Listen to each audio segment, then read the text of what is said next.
My name is Emily, I'm 36. I used to think I was a good wife. But somewhere along the way I forgot what good even meant, especially when you feel invisible in your own home. I've been married for 8 years. My husband, Daniel, is a responsible man. Successful. Polished. People look at us and say I'm lucky. But they don't see the silence in our house. The dinners without conversation.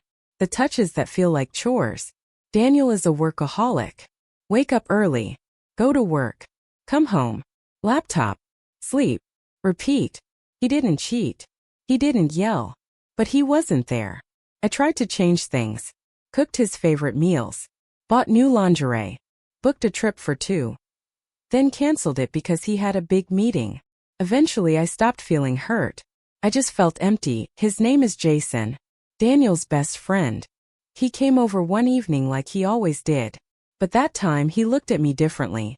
He asked me how I was. And I mean really asked. Not small talk. Not polite. He listened. He didn't interrupt. And for the first time in years I felt like someone saw me. After that, Jason started showing up more often. Sometimes he came to take Daniel golfing. Sometimes he just dropped by to check in. But I noticed. He started coming before my husband got home. We drank tea.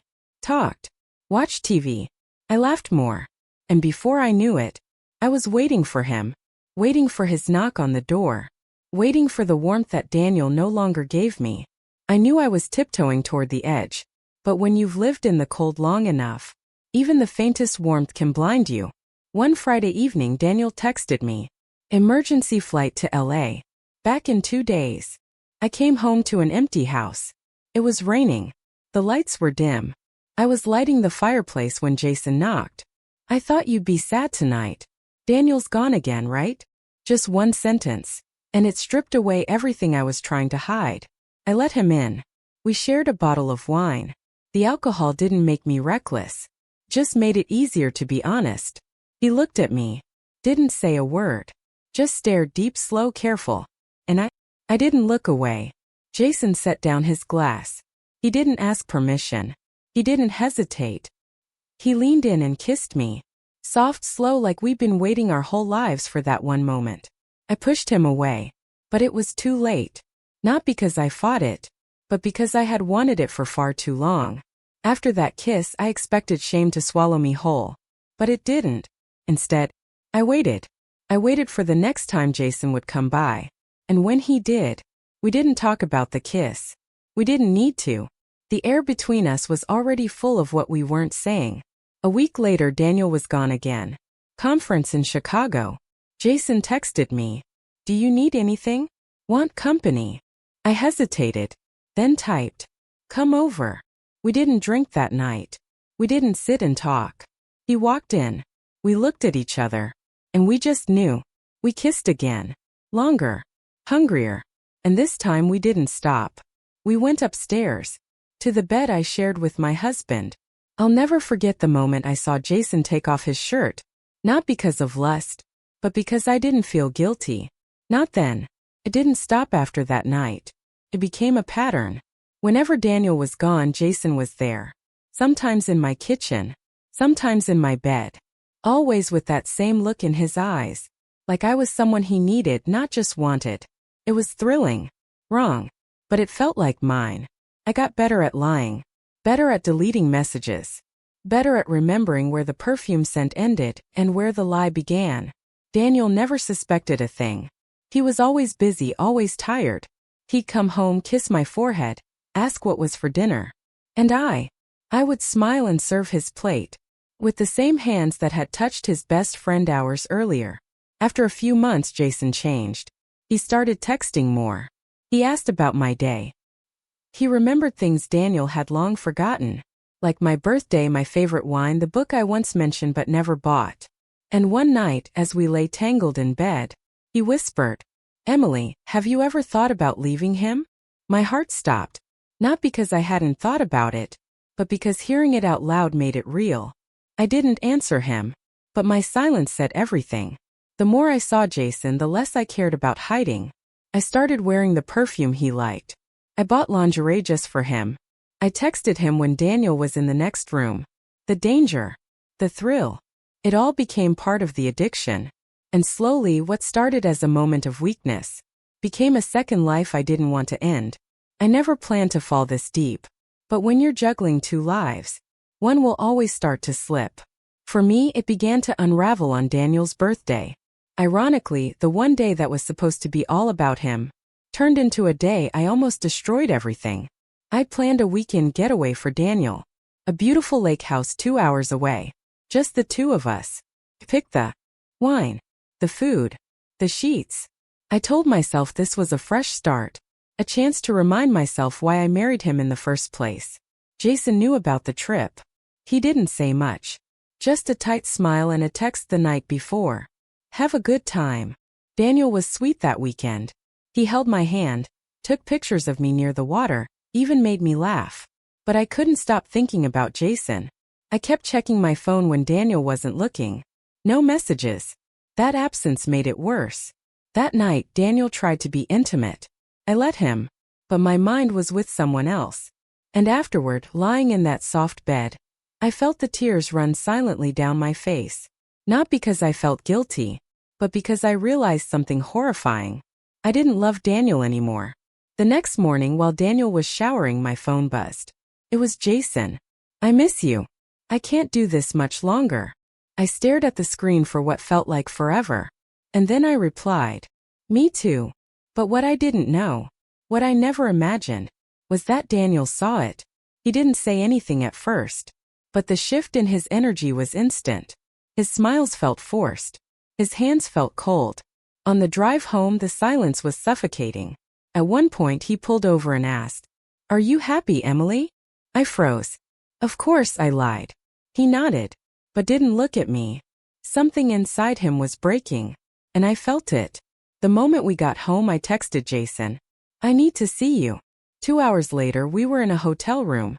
Desperate, reckless, addicted. He kissed me like he had something to prove, like I was his now. And for a moment, I believed I was. But as I lay there afterward, tangled in sheets that weren't mine, I had no idea what was coming. Because what I didn't know was, Jason had his own secret, and it would change everything. For nearly a year, I thought I was the one living the double life. The liar, the cheater, the one who'd broken the rules. But I didn't realize, Jason had been hiding something too.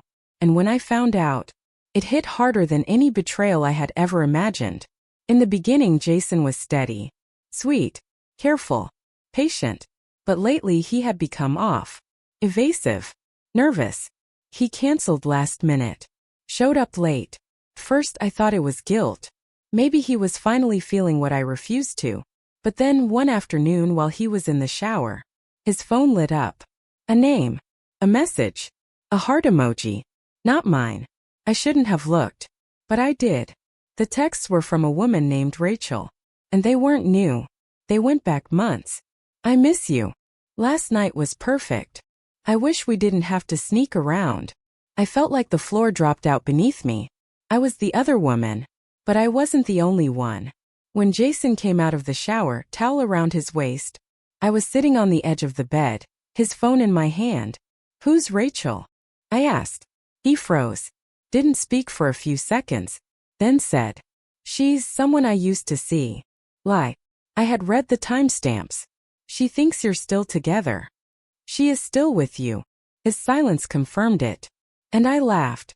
Not because it was funny, but because the irony burned. I cheated on my husband, with someone who was cheating on his girlfriend. I left the hotel room without another word. My hands shaking. My throat dry.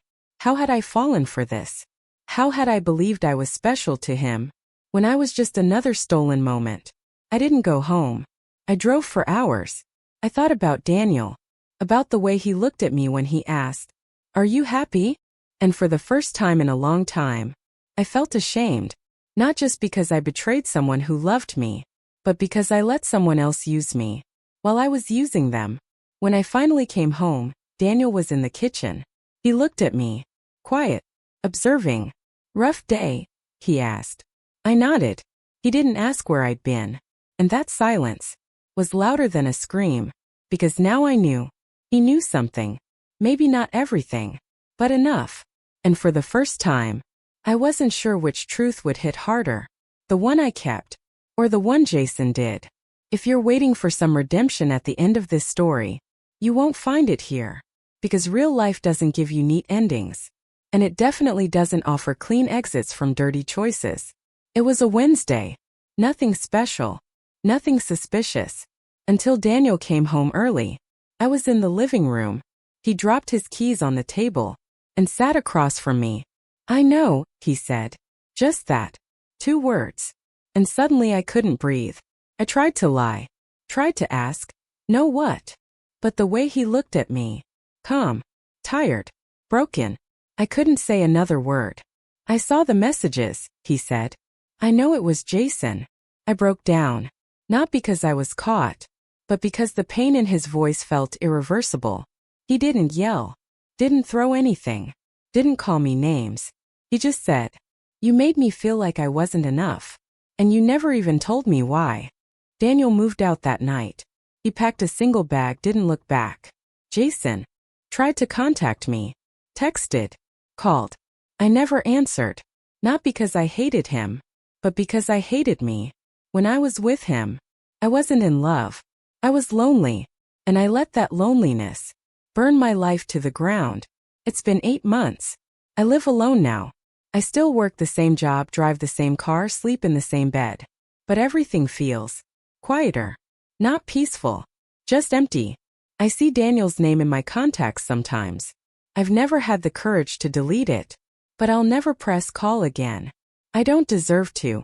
If you're watching this hoping to justify an affair, you won't find that here.